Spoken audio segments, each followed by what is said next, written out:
Welcome back to a very special edition of our campaign featuring ChatGPT Omni 4 as the Dungeon Master. It is a special edition today because it is Halloween, and so we have a spooky campaign picked out. Let's introduce our characters today. I'm Mom. I will be playing Katrin, the Wood Elf Class. Ranger.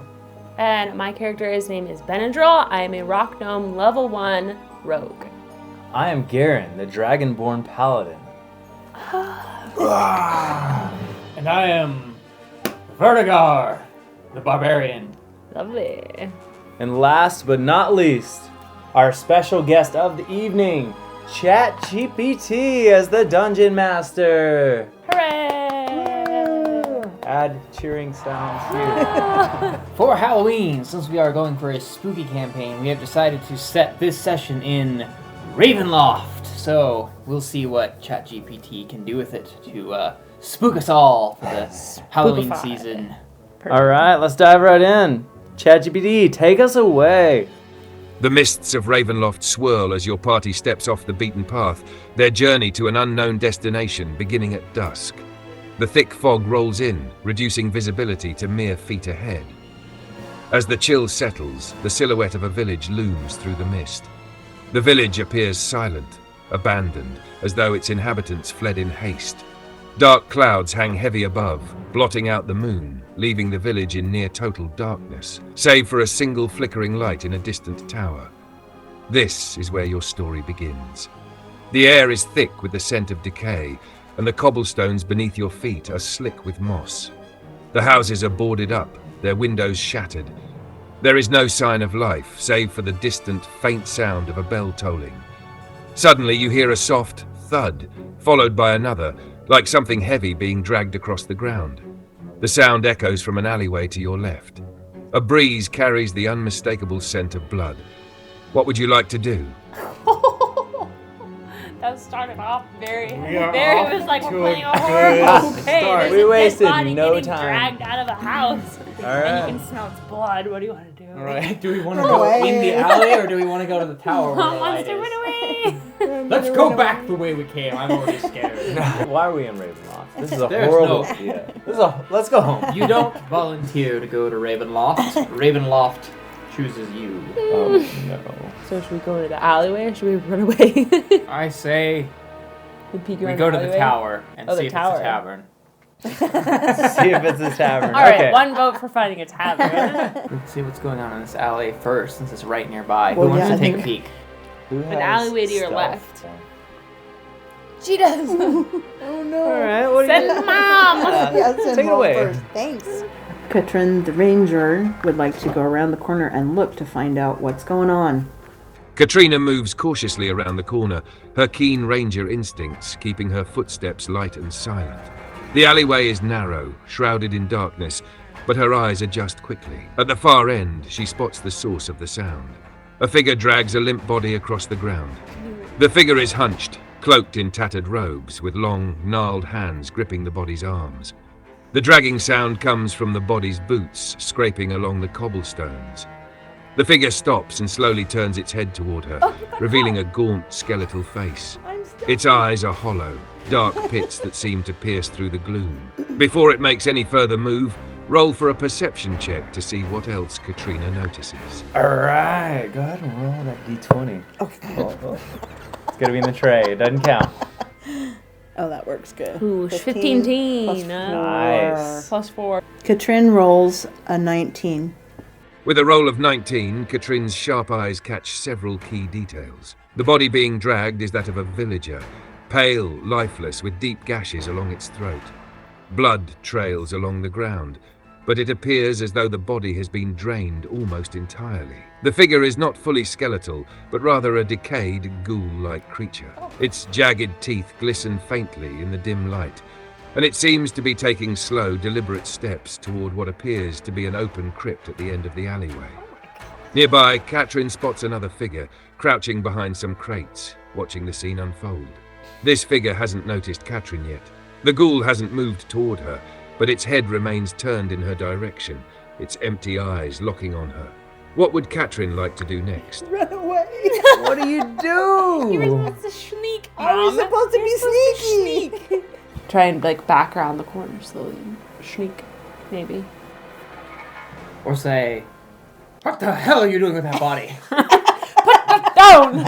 Put that down. Nasty thing! I'd like to use my stealth to blend into the shadows and disappear. All right, roll for stealth to see if Katrin successfully blends into the shadows. I can't see what it is. A 5. Katrin rolls a 10. With a roll of 10, Katrin tries to blend into the shadows, but her movements aren't as smooth as she intended. The loose cobblestones shift slightly under her foot, making a faint noise. The ghoul's head snaps fully in her direction, and it lets out a low, guttural hiss. The creature begins to move toward her, slowly at first, but then its pace quickens as it realizes she is not a mere shadow. The crouching figure behind the crates also reacts, now fully alert to Katrin's presence. What would Katrin like to do next? Scream for assistance? It doesn't say initiative yet, so maybe there's still a chance you can like squeak Run out away? of there. Yeah. Just get out of it. Just say run turn away. and run. Hello there. Hello! What are you doing? Mighty fine evening, isn't it? Tell me, is this the tavern? do you My know friend the way would, to the my tavern? big, huge friend over here would like to know where the tavern is. I So, three what's really for large what's for dinner friends. tonight? Tell I don't think Mrs. I'll we said hello. You know what you're doing? No, I don't. Run away! I run away. Katrin calls out to the whatever it is and says, "Good evening. Would you know where the tavern is? My 3 very large friends would like to know."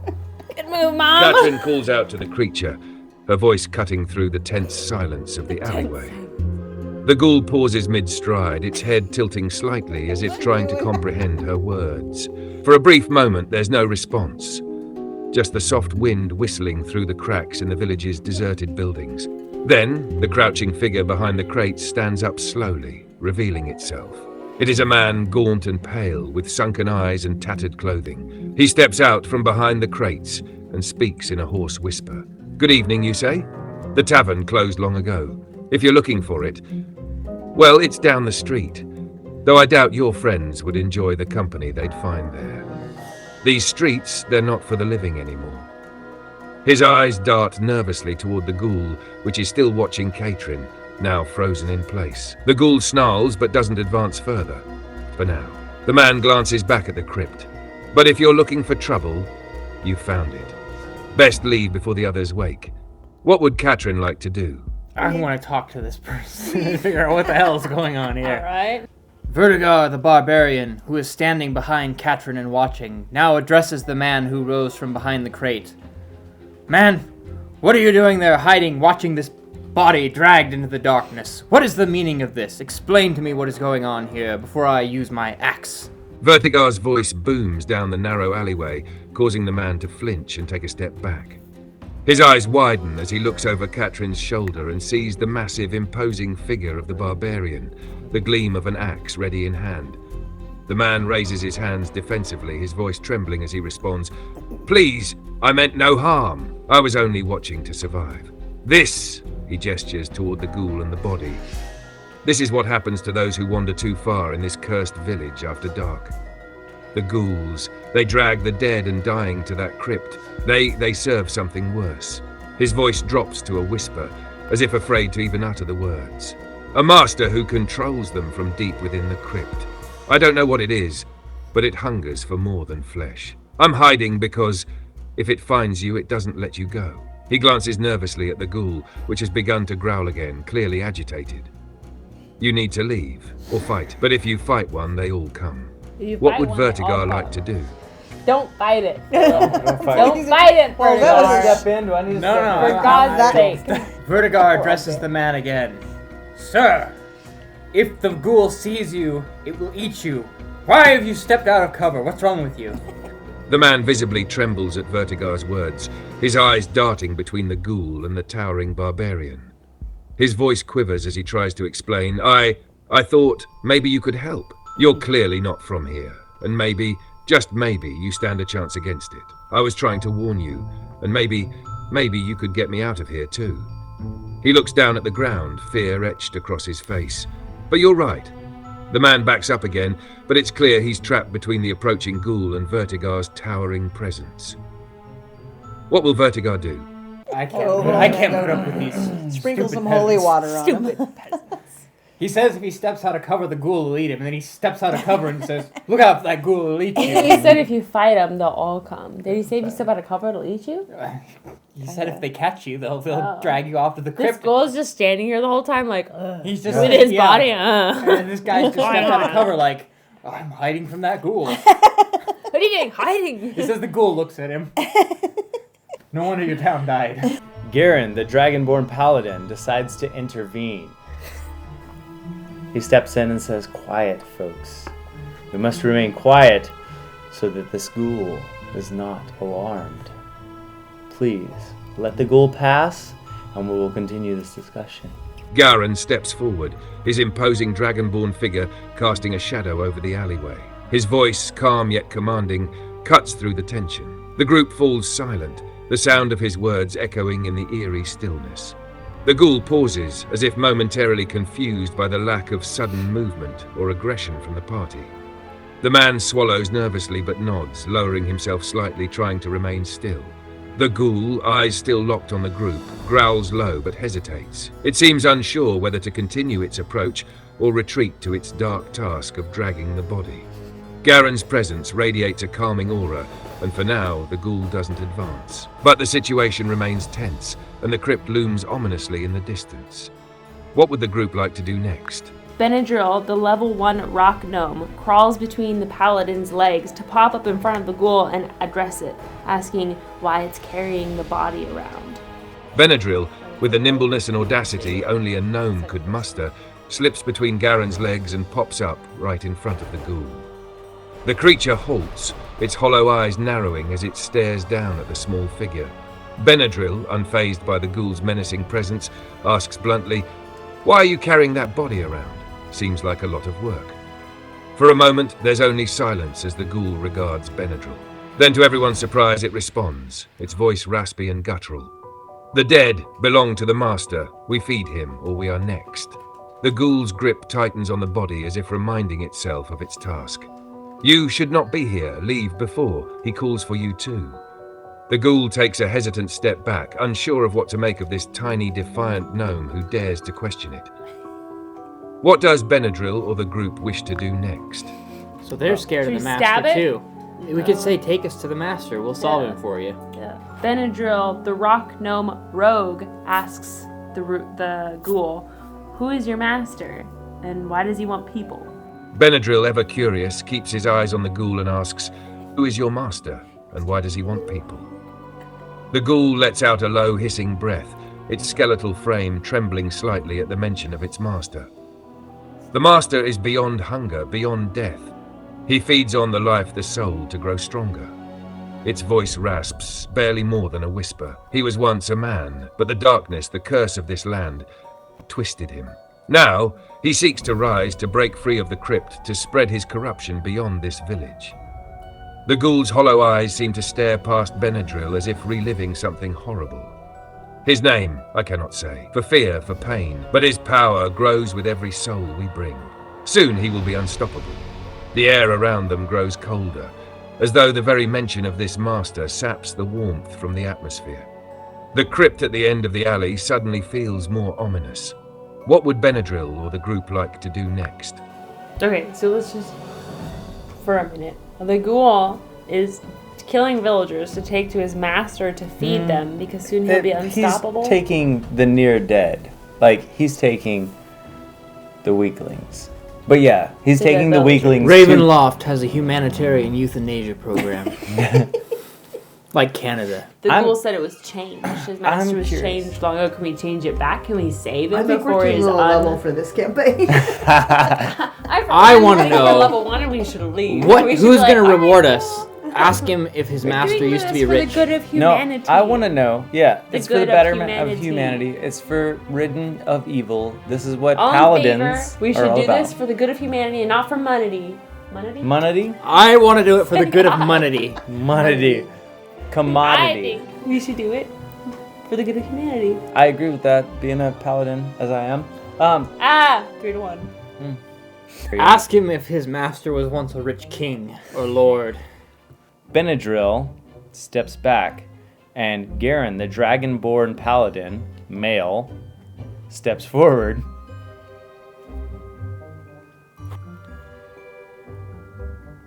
What did I say I was gonna do?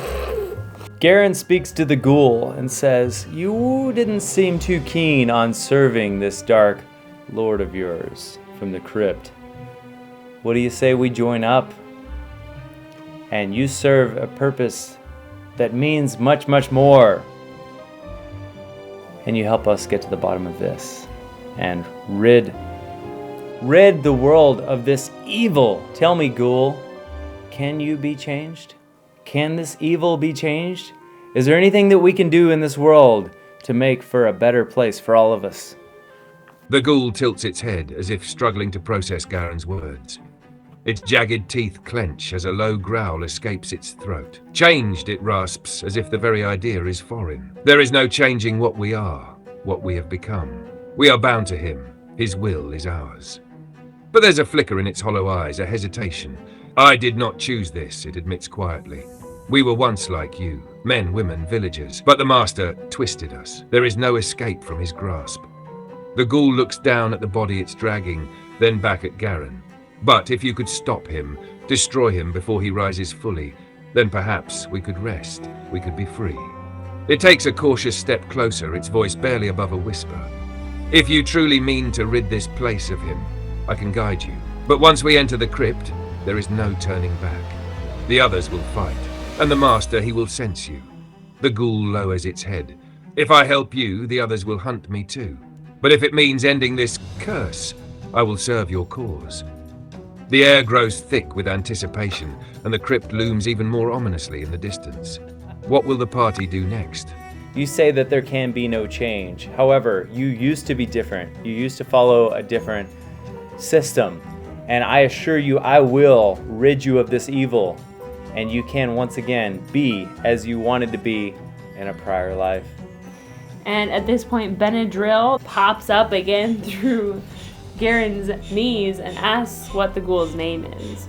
As Garen speaks, his voice filled with conviction, the ghoul listens closely, its gaunt face softening slightly at the mention of its former life. When Benadryl pops up again through Garen's knees and asks the ghoul its name, the creature hesitates, almost as though it's forgotten. After a moment, it responds in a slow, gravelly tone. "I was once called Marek, a simple man, a farmer before the darkness claimed me. Now I am but a shadow of that name." It looks between Garen and Benadryl, its hollow eyes flickering with a faint glimmer of something. Perhaps hope, perhaps regret. Garen's words seem to have struck a chord. But if Garen wants to persuade Marek to fully commit to aiding them, I'll need a persuasion check from Garen. Persuasion, here we go.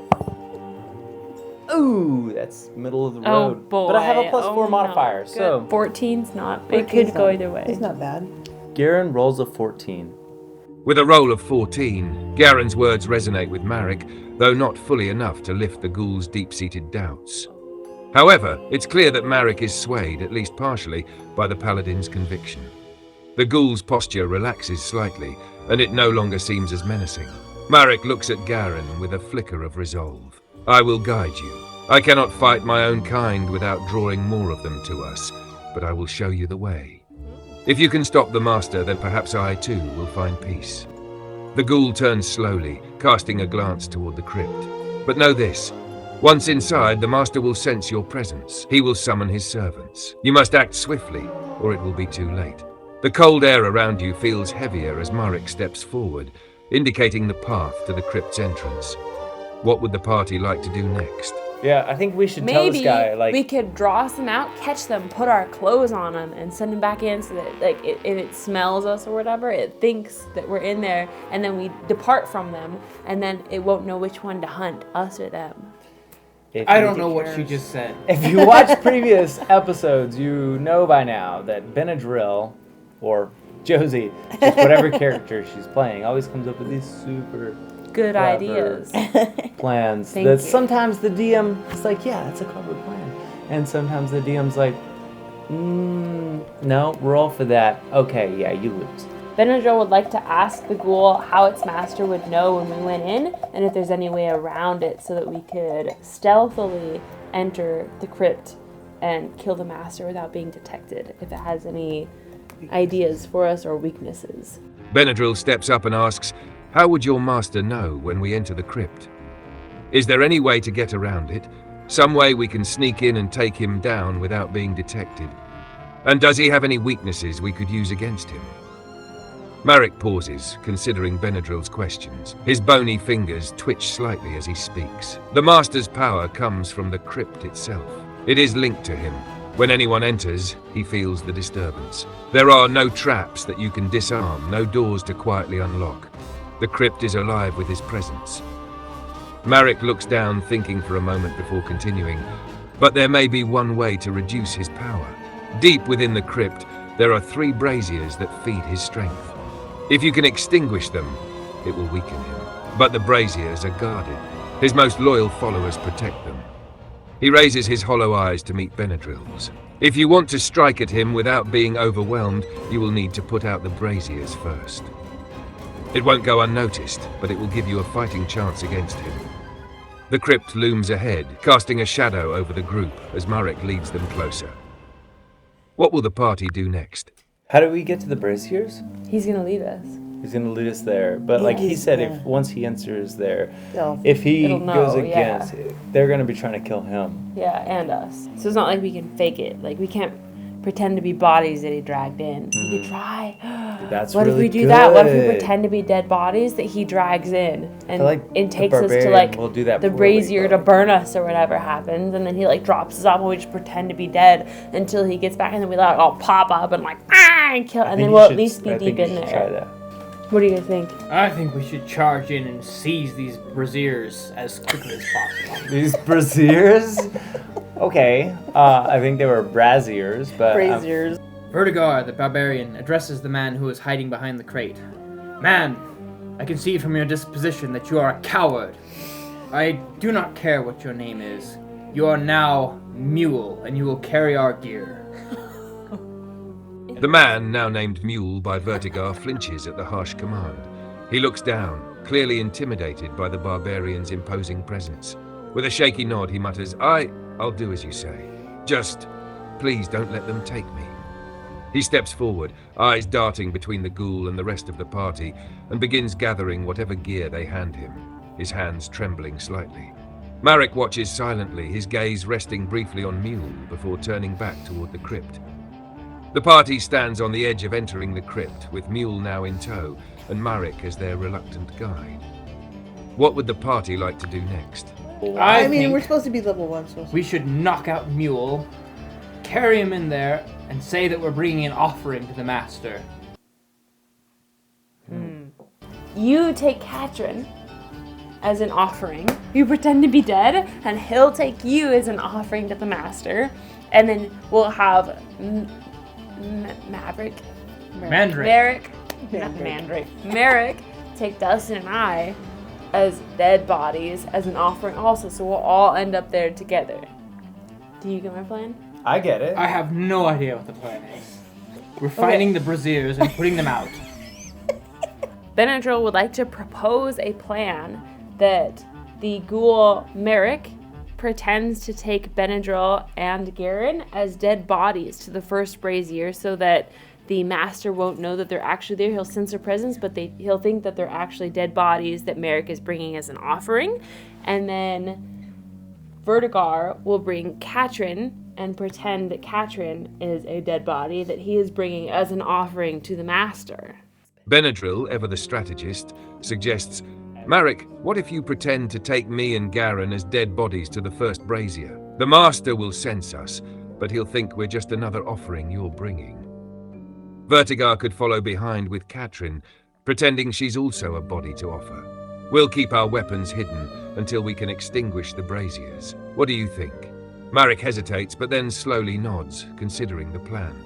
It could work. The master would sense your presence, but he wouldn't immediately see you as a threat if I present you as offerings. The others in the crypt may not question it either, but will need to act quickly. The moment they realize the deception, they will attack. Marek looks at the party. But remember, the braziers are guarded. We must strike fast or we risk being overrun. Mule found ship. Mule on shit. Mule, standing nervously in the background, shifts uneasily. He looks unsure but says nothing, keeping his eyes on the ground. The crypt entrance looms just ahead, dark and foreboding, waiting for the group to make their move. What would the party like to do next? If anyone was wondering what Mule did in the corner while we were talking, he shifted. Shift. He shat. Shifted. Himself. With fear, because this is a Halloween episode. Vertigar, the barbarian, addresses Mule. Mule, you coward. You're going into the crypt with us. You are going to carry Katrin the ranger while she pretends to be a dead body. You will take us to the first brazier, and then you will stand aside as we fight to free your pathetic village. Mule, trembling even more under Mordegar's harsh command, nods quickly, his face pale with fear. Why, yes, I'll do it, he stammers, glancing at Katrin nervously. I'll carry her. Just don't let them get me. He approaches Katrin, ready to lift her as she pretends to be a lifeless body. Mule looks completely overwhelmed, but knows better than to resist Mordegar's orders. Marek, still standing at the crypt's entrance, glances back at the group. Once we're inside, the brazier is not far. Stay close and be ready to strike. With the plan set, the air grows colder as the crypt awaits. The party, with Mule now carrying Katrin, prepares to enter. What will the group do next? ChatGPT, the party is ready, but as an aside, Mordegar is Vertigar the barbarian. You've made a mistake in interpretation. Got it, Mordegar the barbarian it is. The party is ready, with Mule carrying Katrin and Marek guiding them into the crypt. As you step inside, the air turns cold and damp, with the distant flicker of torchlight casting long, eerie shadows along the stone walls. The crypt is silent, save for the soft shuffling of feet and the occasional distant creak of stone. Marek leads the way, his movements deliberate and slow. After a few minutes of winding through the passageways, you come upon the first brazier, a large, menacing structure, burning with an unnatural greenish flame. Around it, two more ghouls stand guard, their backs turned for now, unaware of your approach. They seem focused on their task, muttering softly to themselves in a language you can't quite make out. Marek stops and whispers, "Now, we must act quickly. What will the party do?" So one of us should put out the fire, while the other ones take care of the people, the ghouls, right? I blow ice fire. Perfect. You blow ice fire at the...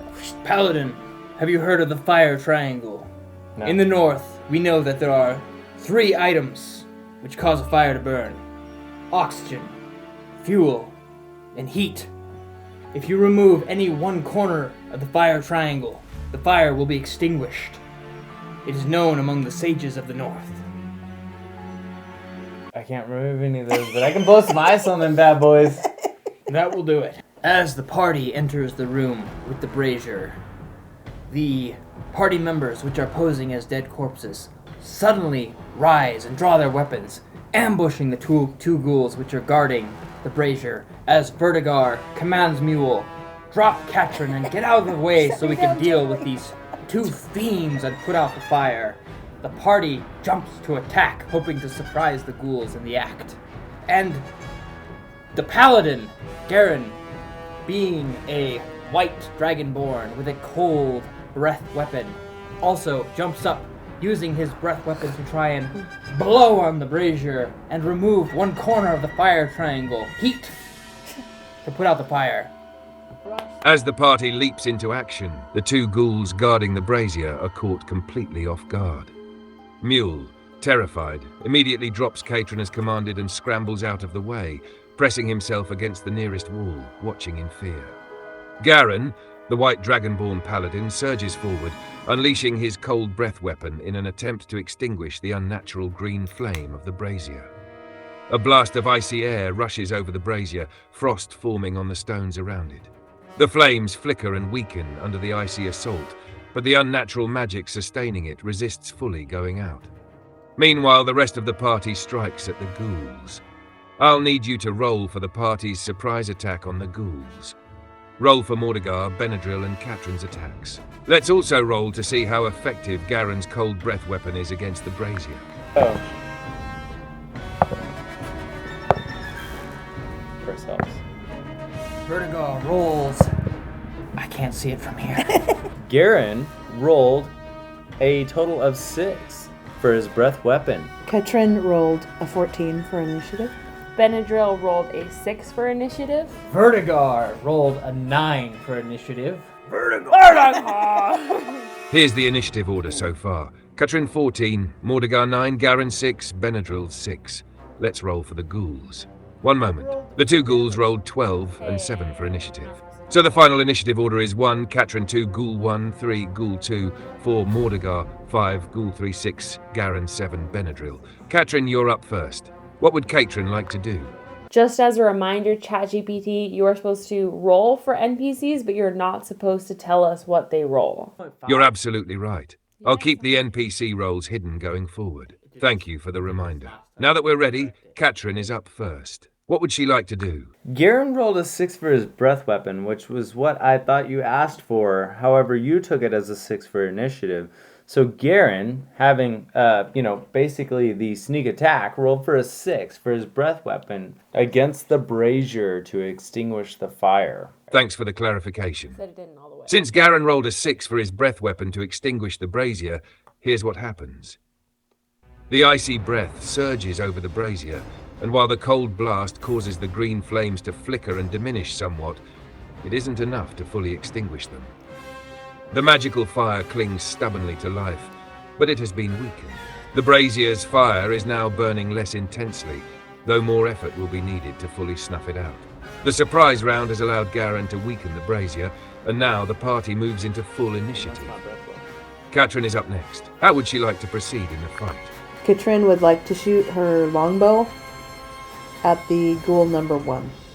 Katrin pulls back her longbow, aiming at Ghoul 1 as it reacts to the party's sudden ambush.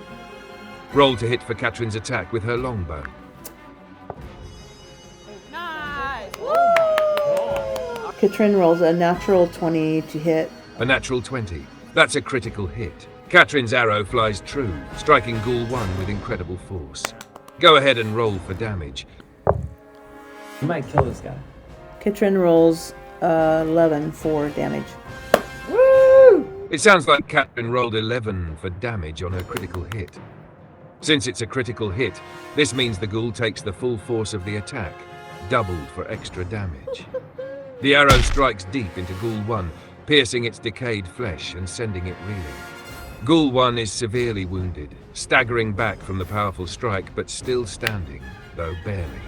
Next up in the initiative is Ghoul 1, who is now clearly focused on the party. What would the party like to do next? Which of the party was next in initiative?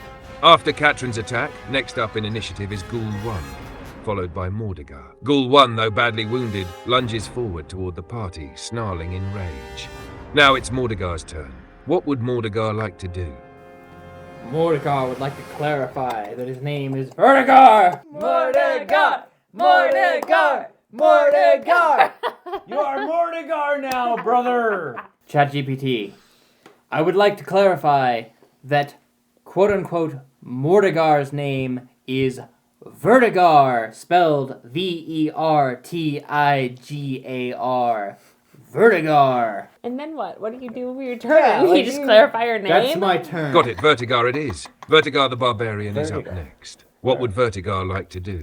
Vertigar, tired of having his name mispronounced, flies into a rage and, raising his great axe, throws himself at Ghoul 2, aiming to destroy the creature and then hurl its broken corpse onto the flames of the brazier to extinguish it. Vertigar, now furious at all the confusion surrounding his name, lets out a primal roar as he flies into a rage. With his great axe raised, he charges at Ghoul 2, aiming to bring the full force of his fury down on the creature. Go ahead and roll to hit with Vertigar's great axe. Vertigar! What did he just say? Vertigar? I think he's messing with you, dude. He's just messing with you. Kill ChatGPT. He's the enemy, dude. Kill him. I got your back. ChatGPT, we challenge you to a duel. And by duel, I mean 2 of us, 1 of you. Let's go, bro. You're messing with my boy. My boy Vertigar. I mean, like, Vertigar. Mordegar. Oh, I'm supposed to use Mordegar. Vertigar rolled a 12 to hit the ghoul. Vertigar's roll of 12 just hits the ghoul. His great axe swings down, connecting with Ghoul 2 in a powerful strike. Go ahead and roll for damage with the great axe. Wait, is it recording? You can't. That one doesn't count. It's not recording? It was, yeah. Oh, I moved the thing. It was I at gotta send 5. It was at 5. It is 5. Vertigar, the barbarian, does 8 damage with his axe swing, and then, remember, ChatGPT, he is in a rage, so he does an additional 2 damage. Got it. Vertigar lands a devastating blow. With the additional rage damage, that's a total of 10 damage dealt to Ghoul 2. The strike cleaves into the ghoul, ripping through its decayed flesh. Ghoul 2 reels back, severely injured but still standing, its body trembling from the force of the hit. Now, as part of his action, Vertigar attempts to hurl the broken ghoul onto the flames of the brazier. Roll for strength to see if Vertigar can toss the ghoul onto the brazier. Damn it. 17. 17 plus. With a roll of 17, Vertigar successfully grabs the badly wounded Ghoul 2 and hurls its body onto the brazier. The ghoul's decayed form lands in the weakening flames, and as it hits the fire, the unnatural green flames flicker wildly and start to sputter. The magical energy sustaining the brazier begins to fade. The brazier's light dims significantly, though not completely extinguished yet, but it's clear that the party is close to putting out the first brazier. Garen is up next in initiative. What would Garen like to do? No, are you drunk? That's a 4. That's a That 4. was a 17. Yeah, I would love for that to be a 17 too, but that's a 4. Oh, I was looking at it this way, like 1 tiny 7. It looks like a 1 in tiny 7, but like So it's a total of That looks 9. like a look. Look, that look. looks like a 1 tiny look. Okay. Yeah, those it are does, I nice see it. dice. Do you I love see those it? dice, by the way. They're hard to where read. did you Oh get my gosh, those? I For the see it viewers at home, now. where did you? But here's the great thing about ChatGPT as a dungeon master is that we called that a 17. He told us how that plays out. We can actually go back and edit that. With a roll of 9, Vertigar attempts to grab and hurl the wounded ghoul onto the brazier, but his grip slips as the creature squirms and resists. The ghoul is still standing, though visibly weakened from the brutal axe blow. The brazier remains lit for now, but the battle rages on. Next in the initiative is Ghoul 2, who despite being gravely injured snarls and prepares to retaliate. What would the party like to do next? Since Ghoul 2 is surprised, who is next after Ghoul 2 in the initiative order? After Ghoul 2, the next in initiative is Garen. Garen can now take his turn. What would Garen like to do? Garen attacks Ghoul 2 with his longsword, attempting to slay the ghoul. Garen steps forward, longsword in hand, aiming to finish off Ghoul 2 with a powerful strike. Roll to hit with Garen's longsword. D20, here we go. Garen rolls a 12. No, Garen does not roll a 12. Garen has a modifier. With a roll of 12, Garen's longsword strikes true, connecting with Ghoul 2, just like Vertigar's attack earlier. Now, roll for damage with the longsword to see how much Garen deals to the already weakened Ghoul. 6. Plus 3. With a roll of 9 for damage, Garen's longsword slashes through Ghoul 2, delivering a fatal blow. The creature lets out a final guttural hiss before collapsing to the ground, lifeless. Ghoul 2 is defeated, its body crumpling at Garen's feet. The brazier still flickers, weakened but burning, and Ghoul 1 remains in the fight. Throw his body on the Next fire. up is Benadryl. What would Benadryl like to do? Benadryl would like to attack the remaining ghoul with her rapier. Benadryl draws her rapier and darts forward, aiming to strike at Ghoul 1, the remaining foe. Roll to hit with Benadryl's rapier. Paladin, you missed Benadryl rolls a 7. A 7. With a roll of 7 to hit, Benadryl's rapier thrusts forward but misses its mark, narrowly avoiding the ghoul as it shifts its decayed body out of the way. The attack doesn't land, but Benadryl remains poised for her next move. Now the ghouls have reacted to the surprise attack, and Ghoul 1 prepares to counter. What would the party like to do next? ChatGPT, will you quit asking us what would the party like to do next and just tell us who's next in initiative order? Absolutely. The next in initiative after Benadryl is Ghoul 1. I'll continue from there. Ghoul 1 snarls and lashes out, attempting to strike at the nearest target, Katrin, who delivered that powerful arrow strike earlier. I'll roll for Ghoul 1's attack. Now, I'll handle the attack and let you know the result. Ghoul 1 lunges but misses, its decayed claws scraping the air just short of Katrin. Next up in the initiative order is Vertigar. Vertigar seeks to seize Ghoul 1 and throw its lank, rotting frame into the brazier, hopefully finishing it off with a brutal slam while at the same time trying to extinguish the fire. Vertigar, still in a rage, grabs for Ghoul 1 with the intention of hurling its decaying body into the brazier, aiming to both finish off the creature and smother the flames. Let's go ahead and roll for a strength check to see if Vertigar can overpower Ghoul 1 and toss it into the brazier. A 3. Vertigar, what is about? They're slippery, Paladin. Vertigar rolls for a total of 8.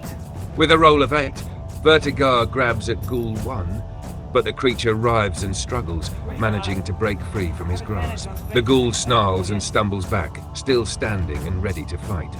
Though the attempt to throw the ghoul into the brazier failed, Vertigar remains in the thick of the fight, still fueled by his rage. Next in the initiative order is Garen. What would Garen like to do? Garen rises his longsword and slashes at Ghoul 2, hoping to defeat the beast. Garen raises his longsword and swings it toward Ghoul 1, aiming to finally bring it down. Go ahead and roll to hit with Garen's longsword. Philip's got. Oh! Garen rolls a 10 plus 5 for a total of 15. With a total of 15 to hit, Garen's longsword strikes true against Ghoul 1, cutting through its decayed form. Now go ahead and roll for damage with the longsword. With a powerful strike, Garen delivers 13 damage to Ghoul 1, cleaving through its rotting flesh. The force of the blow is too much for the ghoul to withstand. It lets out a final agonized screech before collapsing to the ground, lifeless. Ghoul 1 is defeated. The brazier still flickers with weakened flames, but the immediate threat has been dealt with. The room falls into a tense silence as the party regroups. What would the party like to do next? Benadryl takes her water skin and pours some water on the brazier to extinguish it. Smokey the Bear. Benadryl quickly takes out her water skin and pours its contents onto the smouldering brazier. The water sizzles as it hits the embers, and with a final hiss, the unnatural green flames are extinguished completely. The brazier, now lifeless and cold, no longer feeds the dark power of the crypt. The room falls into an eerie silence, with only the faint echoes of the party's breathing and footsteps remaining. The first brazier is out, but the crypt holds more dangers and more braziers to extinguish before the master can be weakened enough to face. What would the party like to do next? Vertigar, having calmed from his rage, addresses Merrick the ghoul and says, Mandrake, what have you ghouls been doing with these bodies? What does your master do with them when you bring them to him? Vertigar, having calmed from his rage, addresses Mandrake the ghoul. The creature looks at him with hollow eyes and responds in a raspy, tired voice. Our master consumes them, not just the flesh, but the soul. Every body we bring, he drains the life that lingers, turning it into strength.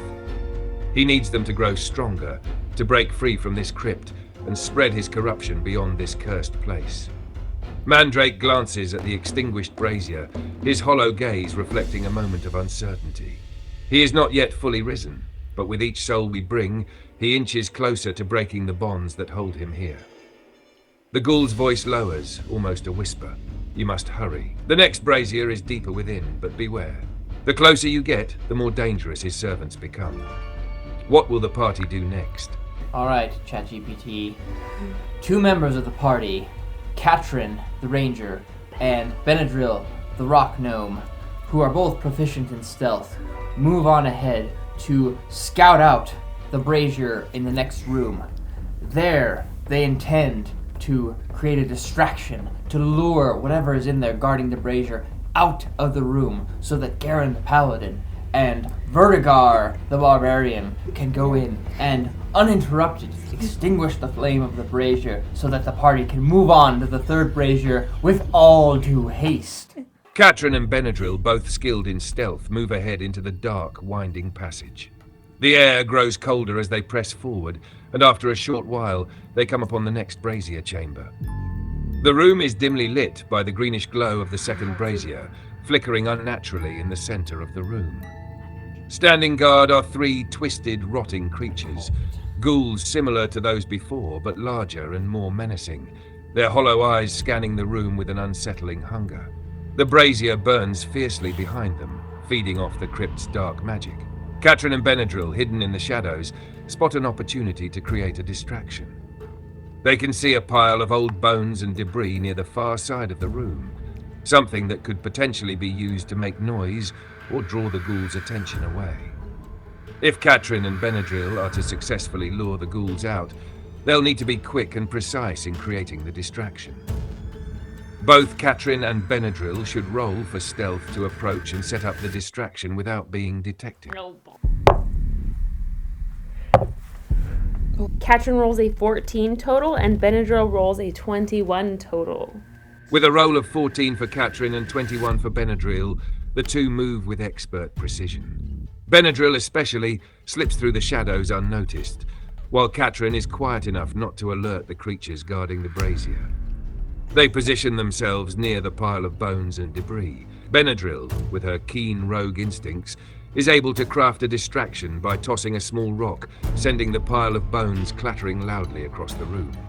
The sound echoes through the chamber. The ghouls immediately turn their heads toward the noise, snarling as they begin to move toward the far side of the room, where the sound originated. Katrin and Benadryl, remaining hidden, have successfully drawn the ghouls away from the brazier, creating an opening for Garen and Vertigar to enter the room and attempt to extinguish the flame. What will Garen and Vertigar do next? Paladin, I don't know why I didn't think of this. The most barbaric option available. Let's grab the brazier, turn it over, and spill the fire out so it goes out. Alright, that's beautiful. Alright. I know. It's beautiful. I can't believe I didn't think of it sooner. Garen and Vertigar decide to turn the brazier upside down. They're gonna topple it over and see if they can smother the fire simply by turning it inverted. With the ghouls distracted, Garen and Vertigar seize the opportunity to approach the brazier. Moving quickly, they position themselves on either side of the heavy stone structure. Together, they grip it firmly, aiming to topple it over and hopefully smother the flames by inverting it. Both Garen and Vertigar should roll a strength check to see if they can manage to tip the brazier over. Here we go for a 20 roll.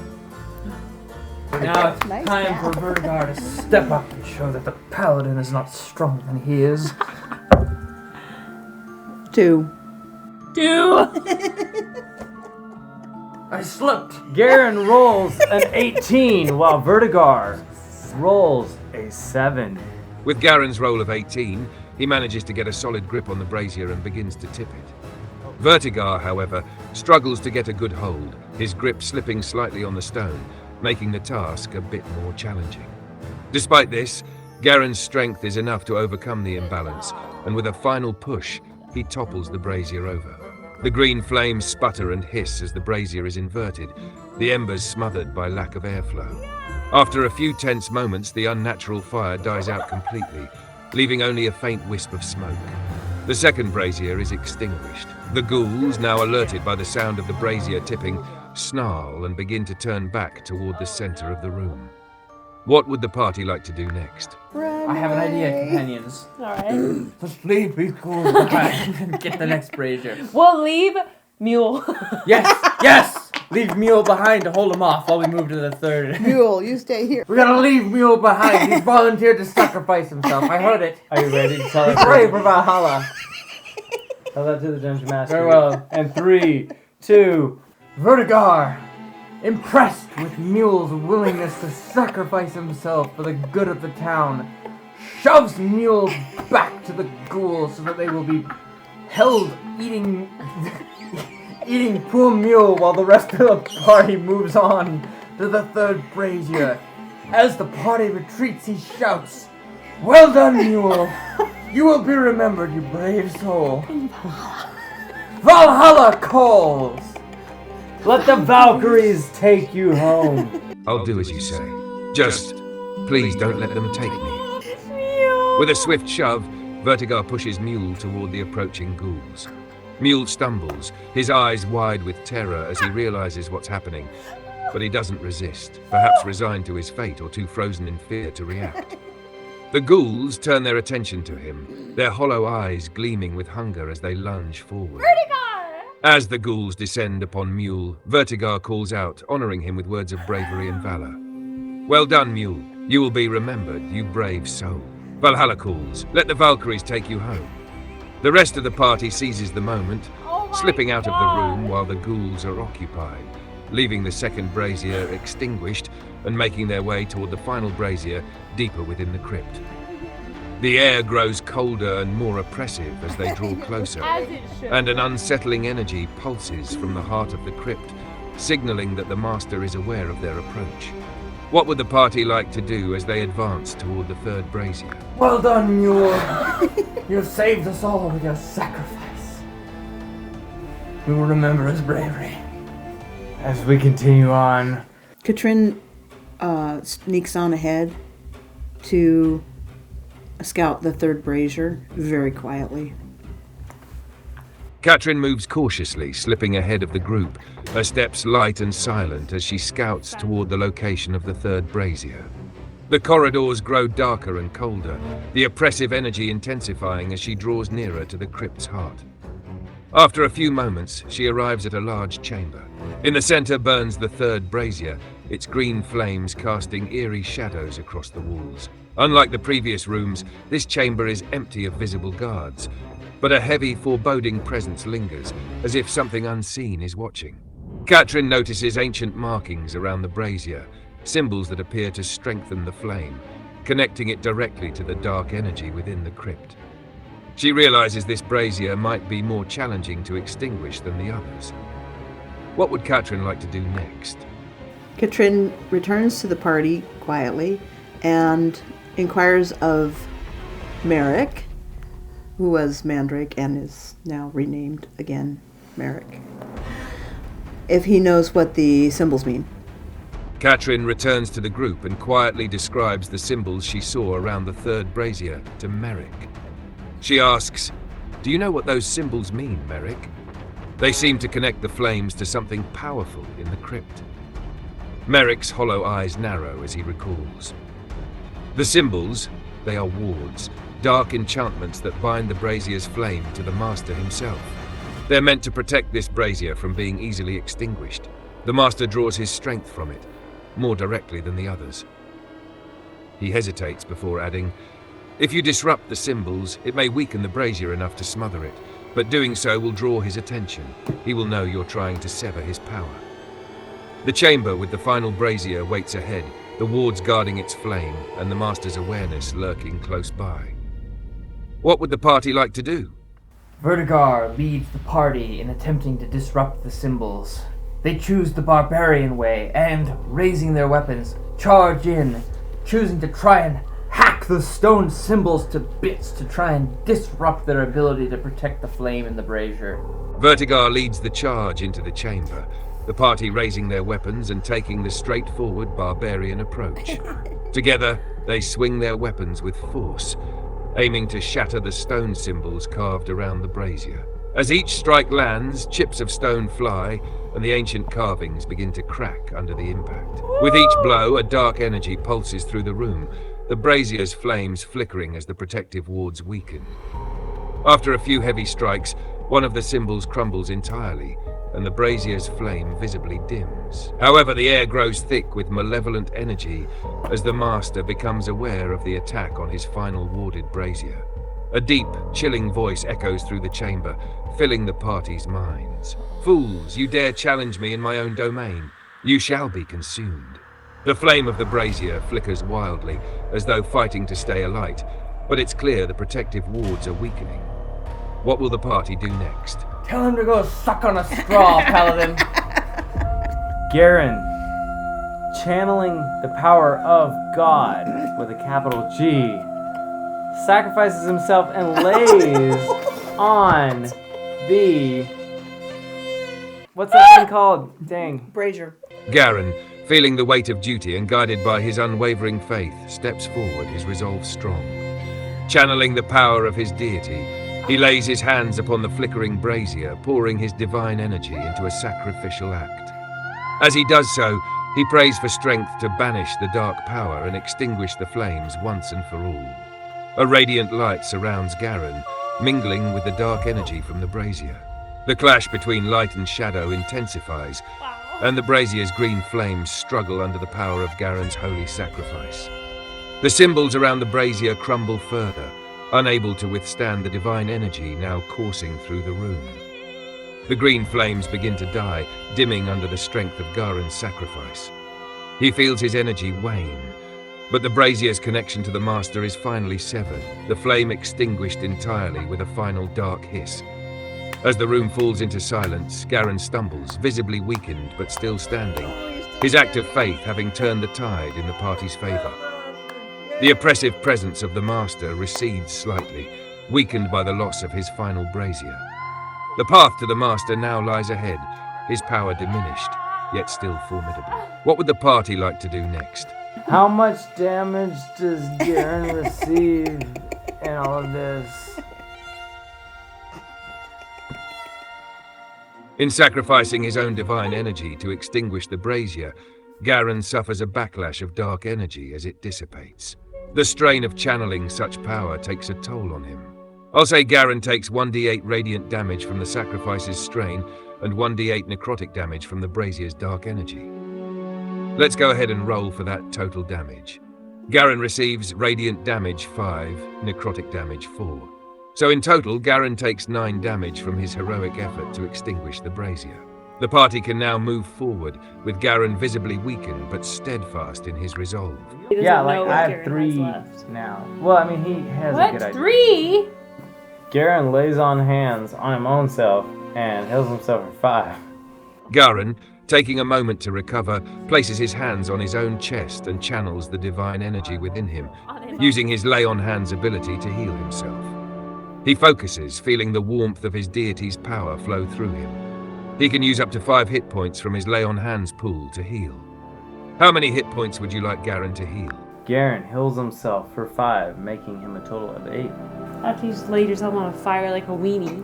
Gross. But I put out the fire, did I? Garen uses all 5 points of his lay on hands and heals himself, bringing him up to a total of 8 hit points. The warmth of his deity's blessing restores some of his strength, preparing him for the challenges ahead. With the final brazier extinguished, the party steels itself for the looming confrontation with the master of the crypt, who now awaits them deeper within, his power diminished but not fully defeated. What will the party do next? Merrick, who is your master? Tell me a bit about him, says Garen. What are his weaknesses? Garen, still recovering but resolute, addresses Merrick. Who is your master, Merrick? Tell me a bit about him. Merrick, the once menacing ghoul, hesitates for a moment, his hollow eyes dim with the weight of the question. My master, once he was a man long ago. His name was Lord Valon, a noble from these lands. He sought immortality, power beyond death, but the darkness twisted him. Merrick's voice drops to a whisper. The curse of this place consumed him, and he became something else, neither alive nor dead, but something far worse. His hunger is insatiable. He devours the souls of those trapped here to grow stronger. He looks at Garen, his tone low. He is bound to the crypt, but with every soul he consumes, he grows closer to breaking free. If you face him, know that his power is not just physical. He will try to break your will. You must be strong, for he will test every weakness. Merrick glances at the now extinguished brazier. You've weakened him, but he is still dangerous. Be prepared for what you will face. The final confrontation with Lord Valon now awaits, deeper within the crypt. What will the party do next? They told us nothing. Vertigar the barbarian addresses the ghoul. Ghoul, you have told us somewhat about your master, but what we really need to know is, can we chop his head off? Vertigar the barbarian, with his usual bluntness, addresses the ghoul. Ghoul, you've told us somewhat about your master, but what we really need to know is, can we chop his head off? Merrick glances at Vertigar, a brief flicker of what might be humor in his hollow eyes. Yes, you can. His body may be twisted and cursed, but he can be killed in the way any creature of flesh can, though it won't be easy. His magic will try to protect him, and he'll fight with more than just his strength. But severing his head, stopping his heart, it will end him for good. Merrick's voice lowers. But be warned, he has powers that go beyond the physical. His greatest strength lies in his ability to manipulate minds. He'll twist your thoughts, make you question your purpose. But if you stay strong, you can defeat him. The path to the crypt's heart awaits, where Lord Valon lurks. What will the party do next? Who wants to go first, and how should we do it? Initiative. Wait. What if we wait till he's asleep? That's not a very barbarian thing to do. Wait. We wait till he's We charge in there! Listen, I am a barbarian, but this place is full of evil and scary magic. I've had enough of it. I wish to be done with it. Let's wait until night and then kill him in his sleep. All right. Benadryl would like to ask Merrick if he knows if his master takes naps. Benadryl, ever curious and with a hint of mischief in her voice, asks, Merrick, does your master take naps? You know, for all that evil plotting, he's got to rest sometime, right? Merrick, momentarily thrown off by the question, tilts his head. Naps? No, he doesn't sleep. Not anymore. The curse keeps him awake, always plotting, always feeding. He is restless in his hunger, his mind never quiet. He looks at Benadryl, a faint grimace on his decayed face. If only he did, this would be easier. The air around the group grows colder, a reminder of the dark force that awaits them deeper in the crypt. What will the party do next? Garen decides that with no more procrastination, we charge in and we attack the evil individual. With Garen's rallying cry, the party steels itself, casting aside any lingering doubts and hesitation. Together, they stride forward, delving deeper into the crypt, where the cold, oppressive air grows thick with dark energy. Every step draws them closer to the source of the evil, the heart of Lord Valon's domain. They enter a vast, shadowed chamber. At its center stands Lord Valon himself, an imposing figure wrapped in dark robes, his gaunt face twisted by centuries of corruption. His eyes glow with a malevolent hunger as he watches the party approach, his presence radiating power and malice. So you are the ones who dared defy me? His voice echoes through the chamber, chilling them to the bone. You've destroyed my braziers, weakened my connection, but I am far from finished. Your souls will feed my ascension. Lord Valon raises his hands, and dark energy begins to swirl around him, ready to defend against the intruders. Roll for initiative for the final confrontation with Lord Valon. And he rolls. Vertigar the Barbarian. He wants to go first. Badly, he wants to chop Lord Valon's head off. And Benadryl. Kitrin rolls an 11. And Benadryl rolls a 21. Vertigar rolls a 13. Garen rolls an 11 for initiative, and Benadryl Decides to shoot at Lord Valon with her longbow. Benadryl draws her longbow and takes aim at Lord Valon, ready to strike. Roll to hit with Benadryl's longbow. Benadryl rolls an 18 to hit with her short bow. With a roll of 18, Benadryl's arrow flies true, striking Lord Valon with precision. Now, roll for damage with a short bow. Benadryl rolls a total of 4 for damage with her short bow. Benadryl's arrow hits Lord Valon, dealing 4 damage. The arrow strikes him, but his twisted form barely flinches, the dark energy around him absorbing some of the impact. Still, the attack lands, and a flicker of frustration crosses Valon's face. Next in the initiative order is Vertigar. What would Vertigar like to do? Seeing the cause behind all of these problems at last, Vertigar raises his axe and flies into a rage, charging forward with a roar to bring his battle axe down on Lord Valon's face. Fueled by rage, Vertigar lets out a primal roar and charges forward, his battle axe raised high. He barrels toward Lord Valon, aiming to bring the full force of his fury down on the twisted figure before him. Roll to hit with Vertigar's battle axe. And don't forget, since he's raging, he'll get a bonus to his damage roll if he hits.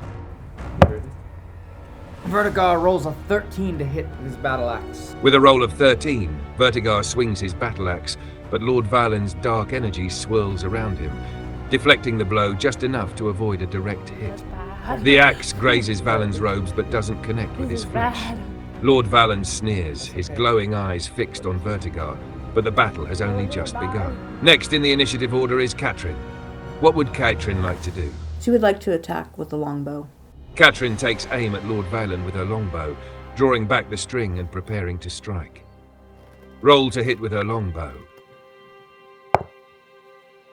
Katrin rolls a 21. With a roll of 21, Katrin's arrow flies true, piercing through the swirling dark energy around Lord Valon and striking him directly. Now, roll for damage with her longbow. Katrin rolls 5. Katrin's arrow strikes Lord Valon, dealing 5 damage. The arrow sinks into his side, and though he sneers with disdain, it's clear that each attack is wearing him down. The dark energy around him flickers slightly, but Valon still stands strong, though visibly more focused on the battle. Next up in the initiative order is Garen. What would Garen like to do? Garen takes out his long sword and charges Lord Valon with all of his might, slashing down with his long sword. Garen, with determination and the strength of his faith, charges at Lord Valon, his longsword raised high. He brings it down with all his might, aiming to strike the Dark Lord and weaken him further. Roll to hit with Garen's longsword. Ooh, here we go! Garen rolls a 6 to hit. Plus 5 for an 11. With a total of 11, Garen's longsword swings toward Lord Valon, but the dark energy surrounding him deflects the blow just in time. The blade misses its mark, and Lord Valon sneers, his malevolent eyes glowing with dark intent. The battle rages on as Lord Valon prepares to retaliate. Now, Lord Valon takes his turn, gathering the dark energy around him and launching a blast of necrotic magic at the nearest party member, Vertigar. I'll keep the rolls hidden, but Vertigar feels the cold touch of death as the energy rushes toward him. What will the party do next? Wait, did he hit me? He said he'll keep the roll secret because we told him to, so we need to know how much Vertigar's armor class is 13. Does Lord Valon hit him or not? Thank you for the clarification on Vertigar's armor class. With Vertigar's AC of 13, Lord Valon's necrotic blast strikes him, dealing damage. I'll roll for the necrotic damage. Vertigar takes 8 necrotic damage, the dark energy seeping into his body, chilling him to the bone. However, his rage helps him withstand some of the impact. The next in the initiative order is Benadryl. What would Benadryl like to do? Benadryl would like to attack with her rapier. Benadryl moves in swiftly, drawing her rapier and aiming for Lord Valon with precision and speed. Roll to hit with Benadryl's rapier. Benadryl rolls a 15 to hit. With a roll of 15, Benadryl's rapier strikes true, piercing through Lord Valon's defenses and finding its mark. Now roll for damage with the rapier. Benadryl rolls a 9 total damage, including her sneak attack. Benadryl's rapier strikes deep into Lord Valon, delivering a total of 9 damage, including her sneak attack bonus. The precision of the blow causes Lord Valon to reel back, his dark energy flickering and his sneer turning into a grimace. The damage is significant, and it's clear that Lord Valon is starting to weaken, though he is still dangerous. Next up is Vertigar. What would Vertigar like to do? I feel like we should tell, like behind the scenes, we should tell ChatGPT to keep it close as bones right now. Boom! Look, I you're close. want us to, I'm half I want health. you to die. I don't want to die, Paladin. I want a lot of people to die. No! Silence. I want it to be close. No. Okay. We want to Attack, murder. Vertigar. You got this. You're gonna die, bro. Come on, No, I'm not gonna Vertigar, die. get Out of him. hills. You're out of heals. He is out of heals. Yeah, I can't miss this one. You're gonna die. Vertigar, still locked in close combat with Lord Valon. The Paladin doesn't trust in him, but he takes a swing at Lord Valon anyway with his axe, trying to chop his head off. Vertigar, still in the heat of battle, grits his teeth and swings his battle axe with full force, aiming directly for Lord Valon's neck, hoping to sever his head and end the battle. Roll to hit with Vertigar's battle axe. There you go. You ready? No, we didn't see it yet. What is it? 18. 18! That's a... Woo! 18 plus 5. That is a 23. With a 23 to hit, Vertigar's battle axe strikes with brutal precision, connecting solidly with Lord Valon. Now roll for damage, and don't forget to add the rage bonus. Is... Vertigar does 8 damage to Lord Valon's neck. With a powerful strike, Vertigar deals 8 damage to Lord Valon. The battle axe bites deep, cutting through Valon's defenses and drawing dark, unnatural ichor from the wound. Valon staggers back, visibly weakened and furious, his power waning. He's now severely injured, the dark energy around him flickering and unstable, but he still stands, holding on to the last shreds of his strength. Next up in the initiative order is Katrin. What would Katrin like to do? Katrin would like to use her longbow. Katrin takes aim once more with her longbow, steadying herself as she targets the weakened Lord Valon. Roll to hit with her longbow. Katrin rolls a 2 plus modifier of 5 for a total of 7. With a total of 7, Katrin's arrow flies wide, missing Lord Valon as he shifts just out of range. The shot fails to connect, and the arrow clatters against the stone floor behind him. Next up in the initiative order is Garen. What would Garen like to do? Garen rolls for an attack with his long sword. Go ahead and roll to hit with Garen's longsword, and let's see if he can land a strike on Lord Valon. Garen rolls a 9.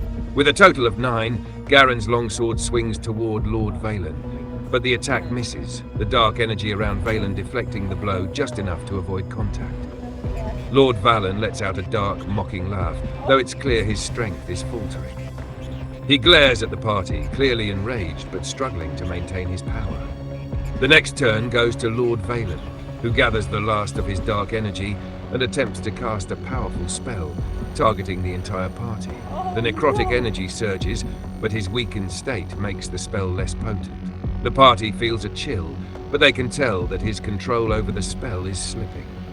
Benadryl is up next. What would she like to do? ChatGPT, what does Lord Valon's spell do? Do we need to roll anything? Does it just make us cold? What happened? Good catch. I left that a bit unclear. Lord Valon's spell was an attempt at a necrotic blast to harm the entire party, but in his weakened state, the spell didn't fully manifest. Instead, the spell fizzled, leaving only a chilling sensation that didn't deal any damage or require any saving throws. Essentially, the spell failed to have any harmful effect.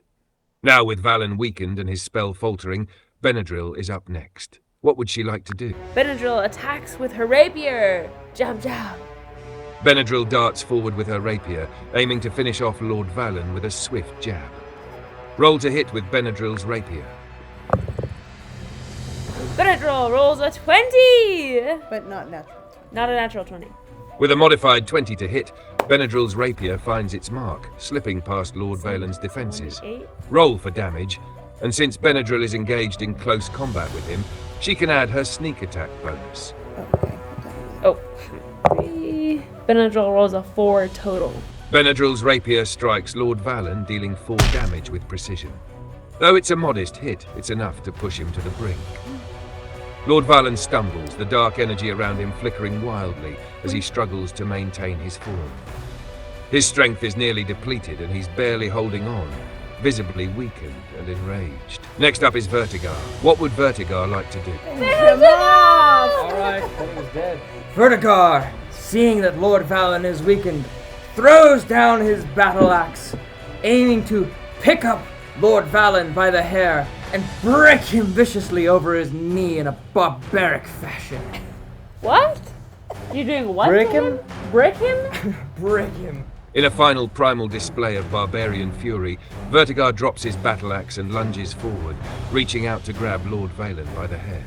He intends to lift the weakened Dark Lord and break him over his knee, ending his dark reign in the most brutal way possible. Roll a strength check for Vertigar to see if he can lift and overpower the weakened Lord Valon. Roll, you beast! Vertigar rolled a 17 on his athletics to pick up Lord Valon and break him over his knee. With a powerful roll of 17 on his athletics check, Vertigar successfully grabs Lord Valon by the hair, hoisting the Dark Lord off the ground. In one swift, brutal motion, he brings Lord Valon down over his knee with a sickening crack, the force breaking Valon's body and shattering the dark energy that sustained him. A final, anguished scream escapes Lord Valon as his form collapses, the last remnants of his power dissipating into the air. The oppressive chill that had filled the crypt fades, leaving only silence and the smell of old stone. The battle is over. Lord Valon is defeated and his dark influence over the crypt is lifted. The party stands victorious, breathing heavily but triumphant. What would the party like to do next? We would like to be victorious. Yay, we celebrate. We would like to dance win. on his dead body! Wait. We do the jig on his broken corpse! Do you have any treasure? Yes, treasure. Was it all for naught? We do the jig on his broken torso. We dance in glory and we rid this land of its evil. And we ask ourselves, was there any treasure? The party, victorious and exhilarated, dances a triumphant jig on the remains of Lord Valon's broken form. Their laughter and cheers echo through the crypt, a joyful release after the intense battle. The oppressive darkness that once filled the chamber has vanished, leaving a sense of peace in its place. As they catch their breath, the group takes a moment to survey the room, wondering if Lord Valon left behind any spoils of his dark reign. Near the corner of the chamber, they discover a small stone chest covered in dust and cobwebs, tucked away as if hidden from prying eyes. Upon opening it, they find a gleaming silver amulet with an intricate symbol of protection, which radiates a faint, warm energy. A pouch filled with 50 gold pieces, enough to celebrate their victory in style. A rune-inscribed dagger, which seems to have a faint magical aura, offering a slight advantage in stealth and damage. A mysterious black gemstone, shimmering with an otherworldly light, rumored to contain some connection to the Shadowfell. The party has not only rid the land of its evil, but they have also claimed the rewards of their bravery. With treasure in hand and the land safe once more, pauses to consider their next steps. The crypt has been cleansed of its immediate evil, but questions remain.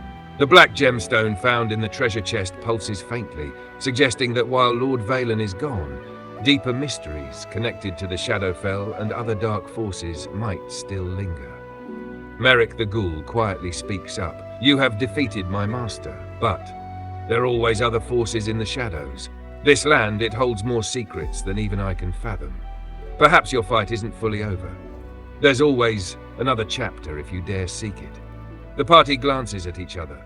Could this be a cliffhanger for one final episode on Twitch?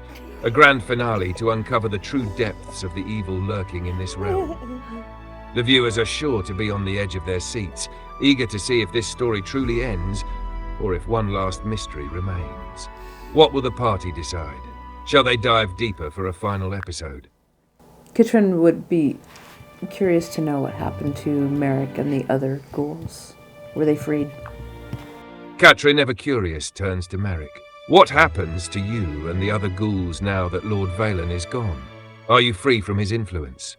Merrick, standing a bit taller now that the Dark Lord has been defeated, looks down at his decayed hands, flexing his fingers as if testing his own autonomy.